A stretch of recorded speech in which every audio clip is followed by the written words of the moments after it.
Assalamualaikum warahmatullahi wabarakatuh, pemirsa MTA. Kembali lagi kita di Seruan Khalifah, di mana kita akan membahas khutbah huzur dan membedahnya mengenai apa aja kira-kira pelajaran yang relevan untuk bisa kita terapkan di kehidupan sehari-hari. Bersama saya Ansar Ahmad selaku host, dan alhamdulillah di antara kita sudah ada narasumber yaitu Pak Maulana Anom. Assalamualaikum Pak Anom. Waalaikumsalam warahmatullahi wabarakatuh, Kang Ansar. Ya, Pak Anom, hari ini kita akan membahas khutbah huzur tanggal 3 Januari tahun 2025 mengenai pengorbanan harta gitu Pak. Nah, ini mungkin berlanjut ya Pak ya. Kalau dari episode sebelumnya kita udah membahas mengenai pentingnya pengorbanan harta, manfaat dari pengorbanan harta, dan kenapa sih kita harus mengorbankan harta gitu ya Pak. Saya tuh sekarang lebih pengen membahas ke arah yang lebih praktikal mungkin Pak, yang lebih sehari-hari, yang mana sebagai manusia saya yakin banget saya nggak sendiri, tapi mungkin juga ada pemirsa MTA yang juga mungkin punya keresahan yang sama gitu Pak. Saat kita punya uang gitu Pak, dan kita ingin mengorbankan di jalan Allah Ta'ala gitu, kadang kan kita suka ada perasaan ragu atau ada takut dikit gitu kali ya Pak, kalau kita mengorbankan ini kira-kira uang kita cukup nggak nih untuk kehidupan sehari-hari gitu. Apalagi kalau kita dalam kondisi yang cukup bisa dibilang paceklik gitu ya Pak. Kayak, duh ini uang buat sehari-hari aja ngepas-pas banget gitu. Tapi kan kita ada kewajiban untuk mengorbankan harta kita gitu ya Pak. Itu kira-kira gimana sih Pak caranya supaya kita lebih bisa yakin bahwa sebenarnya dengan kita mengorbankan harta itu kita nggak kenapa-kenapa kok gitu Pak. Iya, memang hal ini sebenarnya wajar ya. Iya. Dari secara psikologis, ketika harta kita berkurang dari tangan kita, apalagi harta itu merupakan harta satu-satunya. Ya, kita tidak memiliki harta banyak ya. Iya. Dimana harta itu kalau kita berikan terasa sekali kurangnya untuk kehidupan kita selanjutnya. Secara psikologis itu sebenarnya wajar ya. Namun apakah hal seperti itu diperbolehkan? Tentu itu salah ya. Wajar tapi salah. Iya. Kenapa salahnya? Karena ketika kita berpikir bahwa kita memberikan harta kita kepada pengorbanan di jalan Allah, kemudian harta kita berkurang, kita akan berpikir dengan kekurangan ini kita akan kurang selamanya. Dan tidak akan bisa mencukupi kebutuhan kita dengan sisa harta yang ada itu. Nah, ini pemikiran yang salah. Nabi Muhammad SAW pernah bersabda, Kang Ansar, bahwa setiap pagi turunlah ke bumi dua sosok malaikat. Malaikat yang pertama berdoa, ya Allah, ya, tambahkanlah rezeki bagi mereka yang dermawan, dan tambahkanlah orang-orang yang mengikuti langkahnya. Kemudian malaikat yang satu lagi juga berdoa, ya Allah, ya, sempitkanlah rezeki orang-orang yang kikir. Nah, coba bayangkan, ada dua doa yang saling bertolak belakang.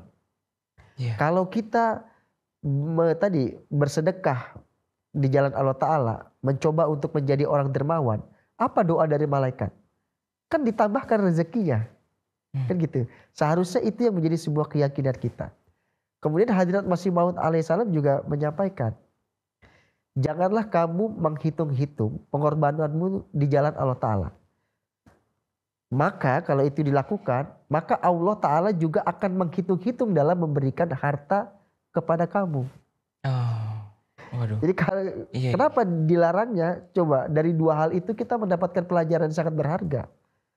Kalau kita merasa selalu berat ya, walaupun itu wajar, tetapi tidak diperbolehkan. Kenapa? Karena kalau itu kita lakukan terus-menerus, kita pelihara rasa itu yang timbul tidak kita atasi, ya, tidak kita benahi, maka satu malaikat berdoa setiap pagi seperti itu, dan itu akan menimpa kepada kita. Dan yang kedua adalah Allah Ta'ala juga akan perhitungkan akhirnya kepada kita kalau kita perhitungkan terhadap Allah Subhanahu wa Ta'ala. Jadi tidak perlu khawatir bagi orang yang membelanjakan hartanya di jalan Allah Ta'ala. Baik itu fisabilillah, baik itu untuk bersedekah, baik juga untuk kepentingan kita pribadi. Itu semuanya akan mendapatkan pertolongan dan ganjaran dari Allah Ta'ala. Dari Allah Ta'ala ya Pak ya. Dan ini Pak, sekarang kan kita hidup di masa yang apa ya Pak, banyak lembaga-lembaga pengelola finansial lah gitu Pak. Dan di Khutbah Huzur ini kan beliau menyinggung mengenai sebenarnya tempat teraman untuk menempatkan harta kita itu ya di jalan Allah Ta'ala. Karena Allah Ta'ala akan dalam khutbah itu disampaikan akan memberikan di saat kita paling membutuhkannya gitu Pak. Tapi di zaman yang sekarang dengan banyak pilihan opsi untuk investasi aset, membelikan apa, terus ya banyak lah Pak perhitungan-perhitungan gitu kan kadang kita kepikiran gimana nih returnnya gitu Pak, atau kayak ada perhitungan jangka oh kita akan mendapat uang berapa dari mana, sementara kalau kita jalan Allah Ta'ala kan tentunya yang tadi ya Pak, kita bahkan nggak boleh ngitung-ngitung ongkos baliknya berapa gitu Pak. Itu kira-kira gimana tuh Pak supaya kita bisa yakin bahwa yang paling tepat itu ya benar-benar di Allah Ta'ala gitu, bukan di segelintir tempat lain yang menawarkan yang paling aman di kita, yang paling menguntungkan di kita gitu. Iya, memang umat muslim pada prakteknya sebenarnya jangan kalah dengan umat beragama yang lain. Ada salah satu umat beragama yang memiliki kebiasaan setiap pagi dia mengkhususkan sebuah dana yang ia belikan ya untuk dia persembahkan kepada yang dia anggap sebagai Tuhannya. Setiap pagi ya, disertai dengan dupa dan makan-makanan gitu ya, ditaruh di pojok tempat yang memang dispesialkan gitu. Iya. Tapi lihat apa, karena kepercayaan dia, apa yang didapatkan, dia juga mendapatkan kehidupan yang makmur. Gitu. Nah, kesalahan di dalam memahami pengorbanan, ya, ketika dia berkorban, dia merasa bahwa uang yang ia korbankan itu adalah miliknya dia. Maka para sahabat dulu, ya, baik sahabat Nabi Muhammad SAW, sahabat daripada Hazrat Masih Maud alaihissalam, ketika dia berkorban, itu dalam pikiran dia, ini bukan harta dia. Ini adalah harta Allah Ta'ala. Ketika Allah Ta'ala bilang bahwa saya perlu harta itu untuk pekerjaan dakwah di dalam agama, maka seharusnya seseorang muslim itu ya, oh ini memang harta Allah Ta'ala yang berikan. Karena pada dasarnya itu bukan harta kita. Makanya ada seorang sahabat Hadrat Masih Maud alaihissalam, ketika Masih Maud membutuhkan bantuan finansial, maka dia memberikan terus sampai Masih Maud tuh menahan dia. Sudah cukup maksudnya. Jangan kau berikan, nanti apa yang akan kau sisakan di rumah. Dia bilang, loh selama engkau memerlukan ya pengorbanan harta, maka selama itu saya tidak akan pernah berhenti untuk memberikan itu. Karena dalam pola pikirnya bahwa harta yang ada pada dirinya bukan harta dia. Harta Allah Ta'ala. Harta daripada Allah Ta'ala. Kenapa orang sekarang sibuk ya dengan ketakutan berinvestasi ya. Wah, ada investasi emas ya, ada investasi di bank ya dan lain sebagainya. Reksadana apa ya, gitu. Memang kita tidak melarang itu, silahkan saja. Tetapi kalau program investasi itu ya menjadi kecintaan terhadap harta, kemudian menghalangi cinta kita kepada Allah Ta'ala, itu salah. Karena pada hakikatnya harta yang kita punya ini, yang kita miliki saat ini, yang Allah Ta'ala berikan lewat jalur manapun, itu bukan sepenuhnya milik kita. Ada hak Allah Ta'ala, jalan fisabilillah. Ada hak orang lain yang untuk kita bersedekah ketika menemukan orang-orang yang susah. Ada juga hak untuk diri kita sendiri. Jadi kita harus imbang. Hak yang untuk diri kita sendiri inilah yang boleh kita investasikan. Itu baru kita berbicara hak kita di dunia. Tapi kalau kita bicara lebih jauh lagi Kak Ansar, terhadap apa yang kita investasi. Kalau kita investasi di dunia, nikmat yang kita dapatkan di dunia kan. Terus yang kita investasikan juga belum tentu berlipat ganda kan. Kalau berlipat ganda paling berapa persen sih? Ya kan? Kecuali kita miliarder ya, triliunan uang kita diinvestasi. Tapi kalau masyarakat pada umumnya, yang kita investasikan dengan nanti yang kita tarik dari hasil investasi kita itu juga tidak terlalu jauh lonjakannya. Tetapi investasi yang terbaik adalah apa? Untuk kehidupan kita di akhirat. Tujuan kita kan tidak kita habiskan di dunia. Kita hidup paling lama itu 60-70 tahun. Bisa mandiri di dunia ini. Kita mandiri kan usia 20 tahun. Sampai usia 60 tahun paling kita hanya dikasih waktu 40 tahun hidup ini. Setelah itu kehidupan kita di akhirat. Yang selama-lamanya. Harusnya investasi paling terbesar di mana? Di akhirat itu ya Pak. Di akhirat. Di dunia cukup investasi kita untuk bisa makan esok hari. Bahkan kalau para filsuf itu tidak mau dia menginvestasikan untuk kehidupannya esok hari. Karena apa? Yang tugasnya memberikan dia makan hidup itu adalah Allah Ta'ala. Dan biarkan Allah Ta'ala yang memberikan kehidupan dia pada esok hari. Nah itu sampai setingkatan seperti itu. Kita berarti lebih ke ngelihat yang lebih jangka panjang, long term gitu ya Pak ya. Iya. Nah, ada yang memantik perhatian saya juga nih Pak di khutbah ini.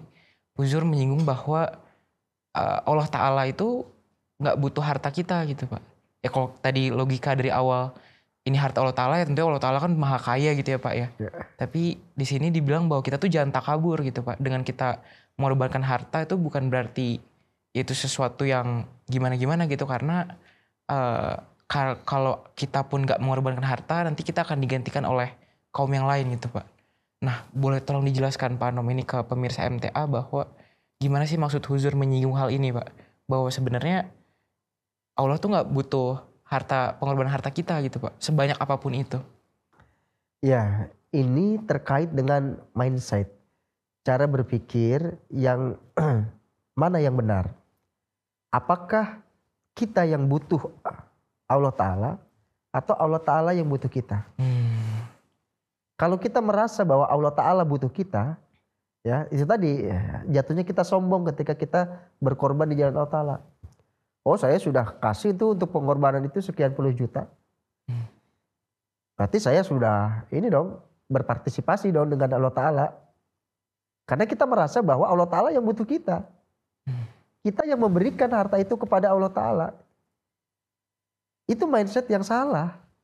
Mindset yang betul adalah kita yang butuh Allah Ta'ala. Harta kita ini mau banyak, mau sedikit, sejatinya kan bukan harta kita, tetapi harta Allah Ta'ala. Ketika Allah Ta'ala membuka pintu pengorbanan, ya seharusnya kita memberikan pengorbanan itu, kita mengembalikan pengorbanan itu. Jadi sebenarnya kalimat yang baiknya bukan kita memberi, kita mengembalikan harta itu kepada Allah Subhanahu wa Ta'ala yang dititipkan kepada kita. Jadi mindset cara kita berpikir di dalam berkorban itu harus benar. Supaya apa tadi? Tidak ada kalimat-kalimat yang seperti tadi Kang Asar sampaikan. Bahkan Huzur dalam khutbah yang lain itu menggarisbawahi ketika seseorang mengorbankan uangnya dalam bentuk canda. Huzur sampaikan seseorang yang sudah mengeluarkan hartanya untuk canda, dia tidak boleh mempertanyakan dana yang sudah saya keluarkan itu dipakai apa oleh jemaat. Saya ingin tahu.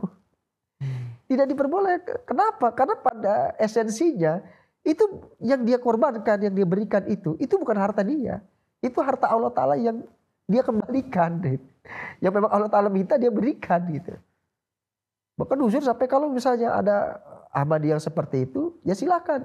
Tidak perlu lagi memberikan pengorbanannya di dalam jemaat Ahmadiyah. Jadi Huzur mengajarkan kepada kita tentang bentuk pengorbanan yang paling tinggi derajatnya. Dan kita bersyukur terhadap hal itu. Nah, berarti arahnya tuh sebenarnya kita yang butuh melakukan pengorbanan itu gitu ya Pak. Karena kita yang butuh Allah, bukan Allah yang butuh kita gitu ya Pak ya. Tapi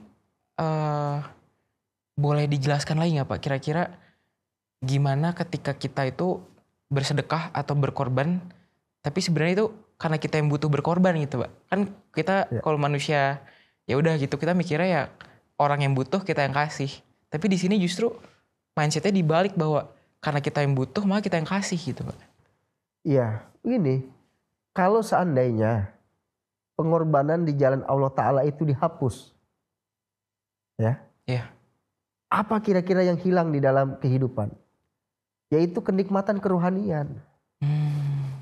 Yang ada manusia hanya berfoya-foya terhadap harta yang ia miliki. Akan semakin rakus manusia di dunia ini. Karena dia tidak ditarik untuk berkorban di jalan Allah Subhanahu wa Ta'ala. Yang ada di dalam mindsetnya itu menghabiskan ini di dunia. Kalau satu nikmat pengorbanan harta di jalan Allah Ta'ala ini ditarik ke kenikmatan itu dari umat manusia, itu yang akan terjadi. Tetapi Allah maha baik sekali kepada kita. Allah katakan, berkorbanlah di jalan Allah Ta'ala dengan apa yang kalian mampu, maka ganjarannya itu surga. Ganjarannya kehidupan setelah kematian. Iya. Adakah orang yang tidak mati di dunia ini? Kan tidak ada. Iya. Kemana dia setelah mati? Orang ateis tidak bisa menjawab itu. Tapi orang yang beragama bisa menjawab. Tuhan sediakan surga yang kenikmatannya itu, kalau kenikmatan dunia ini dikumpulkan, itu hanya satu tetes di banyaknya air di lautan, coba. Nggak ada apa-apanya gitu ya. Nggak ada apa-apanya.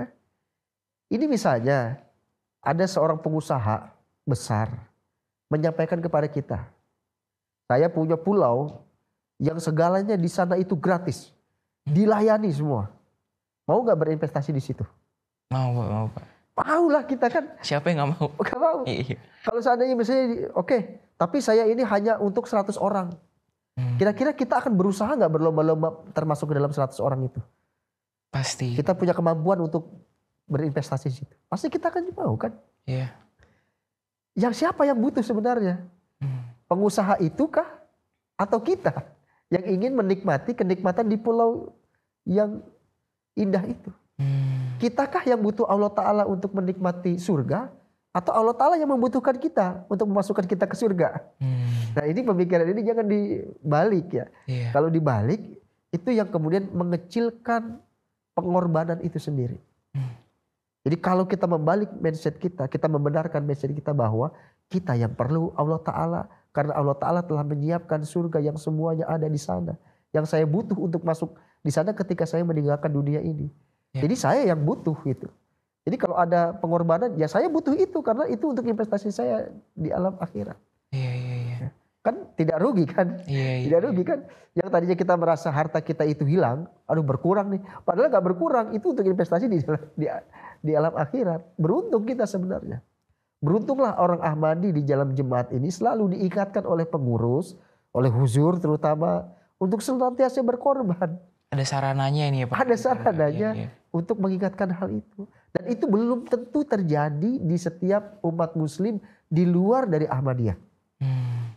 Ada di luar Ahmadiyah yang setiap Jumat mengingatkan tentang keimanan. Ya, setiap tahun diulang-ulang tentang pengorbanan. Tidak. Umat Islam di luar Ahmadiyah tidak menikmati itu. Nah kita menikmati. Di cabang kita ada pengurus, ada mubalik yang selalu mengingatkan pengorbanan, selalu mengingatkan keimanan. Kan ini bentuk-bentuk karunia dari Allah Ta'ala ketika kita mengikuti Imam Zaman, Hadrat Mirza Ghulam Ahmad alaihissalam. Ini luar biasa sih Pak. Bahwa sebenarnya berarti ketika kita mengorbankan harta itu, yaitu kebutuhan kita gitu ya Pak. Untuk mencapai kenikmatan yang gak bisa dibeli dengan cara lain gitu ya Pak. Iya.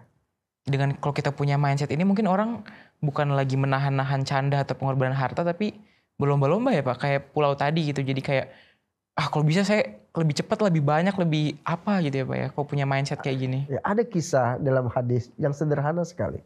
Ketika sedang berperang, ya, kemudian ada seorang sahabat sedang mengunyah kurma. Iya. Itu dengan santainya, yang lain sedang perang, dia sedang mengunyah kurma. Ketika diingatkan sahabat, kenapa engkau berlalai-lalai? Santai-santai di sini. Bukankah mereka semua di sana sedang mencari surganya masing-masing? Mengingat hal itu, dia kemudian membuang kurmanya dan dia segera pergi ke dalam medan pertempuran. Sebenarnya sesimpel itu pengorbanan itu. Ketika dia tahu tujuan hidupnya, maka sesuatu yang sedang dia nikmati saat itu pun dia akan muntahkan, dia akan buang. Dan dia akan pergi menuju kepada tujuannya. Tuh. Dengan pengorbanan kita bisa lebih dekat ke Allah Ta'ala juga gitu ya Pak ya. Kalau kita tahu tujuan kita itu untuk beribadah kepada Allah, kita nggak ragu lagi gitu ya Pak untuk berkorban gitu. Tapi Pak, mungkin secara singkat ada nggak Pak untuk meyakinkan pemirsa juga kisah gitu Pak yang menurut Bapak untuk orang-orang yang sekarang mungkin masih agak khawatir dengan berkorban, kira-kira saya akan jatuh miskin gak ya atau apa gitu, kisah-kisah yang justru mungkin yang terjadi sebaliknya dan Allah Ta'ala sendiri yang menyelamatkan orang-orang yang berkorban di jalan Allah Ta'ala gitu Pak. Iya. Sebenarnya kisah-kisah seperti ini selalu diulang oleh Hadrat Khalifah ya. Ya. Di dalam misalnya pengorbanan tarik jadid, pengorbanan wakfi jadid, atau pengorbanan canda. Bagaimana para Ahmadi ketika diminta untuk melunasi perjanjian tarik jadid, Ya. ada dua pilihan, antara melunasi tarik jadid yang masih besar ya, atau antara dia mengalokasikan uangnya ini untuk usahanya agar lebih maju. Tetapi bagaimana keberkatan daripada pengorbanan harta itu ketika dia memilih, oh kalau begitu tidaklah untuk masalah finansial perusahaan dikesampingkan dulu. Ini lunasi dulu pengorbanan tarik jadid. Dengan begitu Allah Ta'ala kan ridho. Kalau Allah Ta'ala sudah ridho untuk mengganti ya biaya usahanya itu, Allah Ta'ala carikan dari jalan yang lain. Dan itu sangat banyak diganti oleh Allah Ta'ala melalui jalan yang lain. Ada misalnya tiba-tiba temannya yang dulu dia punya berhutang ya. Sudah lama ditagih tidak juga bayar-bayar, pada saat itu bayar. Tanpa ditagih, sehingga ini bisa tertutupi, ini pun bisa terlunasi perjanjian-perjanjian tarik jadid dan waktu jadid. Nah, hal-hal seperti ini akan terus berulang. Makanya Huzur sampaikan, dulu umat muslim sering mendengar kisah-kisah pengorbanan harta yang kemudian dibalas oleh Allah Subhanahu wa taala dengan sangat berlimpah pada zaman Nabi Muhammad SAW. Sekarang di dalam jamaah Hadrat Masih Maud alaihissalam, keberkatan itu mengalir. Cerita itu masih bersambung di dalam jemaat Ahmadiyah. Nah itu, seperti itu Kang Hasan. Jadi sebenarnya kok kisah testimoni itu udah banyak banget ya Pak? Banyak sekali. Gimana ketika kita mengedepankan pengorbanan harta dan pengorbanan jalan Allah Ta'ala ini, justru hal-hal ya harta dan urusan-urusan itu dimudahkan di jalan-jalan yang kita nggak mungkin expect atau kita pikirkan sebelumnya gitu ya Pak. Dan mungkin ini pertanyaan terakhir Pak. Kita udah ngobrolin banyak tentang pengorbanan harta, mulai dari alasannya sampai tips-tipsnya juga Pak, gimana supaya meningkatkan keyakinan kita gitu Pak. Kira-kira ada nggak Pak yang mungkin luput dari pertanyaan saya, tapi ini penting sekali untuk pemirsa MTA tahu gitu tuh Pak, terkait pengorbanan harta. Ya, saya hanya ingin mengulang kembali apa yang disampaikan oleh Huzur terkait dengan pengorbanan harta. Huzur menekankan dengan mengambil Quran surah Al Imran ayat 93, di mana Allah Ta'ala berfirman, A'udzubillahi minasyaitonirrajim, lan tanalul birra hatta tunfiqu mimma tuhibbun. Jadi kita harus memberikan harta kita itu dari apa yang kita cintai. Masih Maud berkali-kali menjelaskan, diulang juga oleh Hadrat Khalifah, bahwa Allah Ta'ala tidak menerima pengorbanan harta yang tidak berguna. Pengorbanan harta yang disepelekan oleh orang yang memberikan harta. Bukan soal nominal kecil besarnya, ya, tetapi keikhlasan dia untuk benar-benar mau mengorbankan harta dengan cara yang benar. Di dalam jemaat sudah dibuatkan sistem canda. Setiap anggota harus membayar 1/16 daripada penghasilan yang ia terima dalam satu bulan. Dia setiap anggota harus bisa memenuhi standar 1/16 itu. Jangan kecuali memang ketika seseorang ya tidak bisa memenuhi itu dikarenakan terkena musibah ya. Bukan yang menjadi sebuah habit kebiasaan yang seharusnya dia bisa memenuhi, tapi karena dia tidak mau mengikuti aturan, kemudian dia memberikan pengorbanannya semau-maunya dia. Jadi memberikan pengorbanan semau-maunya itu tidak diperkenankan. Memberikan pengorbanan itu sesuai dengan apa yang diinginkan oleh di dalam jemaat adalah oleh Hadrat Khalifatul Masih. Itu. Baik, jazakumullah Pak Anam atas penjelasannya. Pemirsa MTA, kita udah belajar banyak mengenai pengorbanan harta. Tapi mungkin beberapa hal sangat penting yang kita perlu catat. Pertama, pengorbanan harta itu bukan hanya nominal, tapi juga terkait seberapa cinta kita terhadap harta tersebut. Yang kedua, kita perlu ingat juga bahwa sebenarnya kita yang butuh. Jadi jangan merasa takabur atau merasa kita udah besar gitu, hebat dengan kita memberikan harta. Karena sebenarnya itu sarana kita untuk meraih kedekatan dengan Allah Ta'ala. Dan yang ketiga, jangan khawatir karena sudah banyak sekali testimoni, udah banyak sekali kisah yang menunjukkan bahwa kalau kita mengedepankan Allah Ta'ala, kita akan diselamatkan oleh Allah Ta'ala. Mungkin itulah pelajaran yang bisa kita petik terkait pengorbanan harta. Dan inilah menjadi sekaligus penutup dalam episode Seruan Khalifah hari ini. Saya Ansar Ahmad selaku host pamit undur diri. Assalamualaikum warahmatullahi wabarakatuh. Waalaikumsalam.